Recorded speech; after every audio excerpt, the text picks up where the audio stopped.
খালেদা বিভাগ হবে আমাদের আলাদা। আর তারেক রহমান আমাদের বাগিনা, নোয়াখালী বিভাগ 100% হওয়ার সম্ভাবনা। আর কি শুনবো আপনাদেরকে? ইতিহাস ঐতিহ্য থেকে শুরু করে, নোয়াখালী রেমিটেন্স থেকে শুরু করে, ব্যবসায়ী থেকে শুরু করে, বাংলাদেশের নেতৃত্বকারী সকল স্তরে এখন বর্তমানে দায়িত্বরত রয়েছে নোয়াখালীরা। এই দাবি মোদের একটাই, দাবি মোদের একটাই, দাবি মোদের একটাই।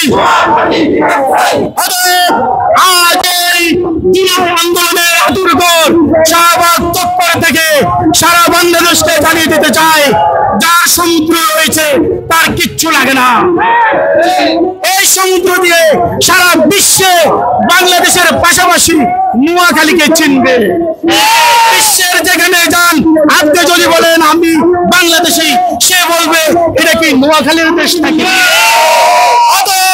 নোয়াখালী বিভক্ত হবে, এছাড়াও নোয়াখালী সারা বিশ্বে নেতৃত্ব দিবে।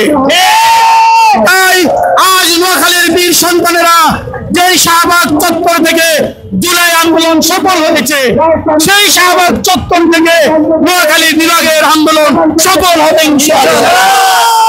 তাই আজ আমরা প্রতিদান ফাউন্ডেশনের ব্যানার থেকে এই শাহবাগ চত্বরে একত্রিত হয়ে ঐক্যমত পোষণ করেছি।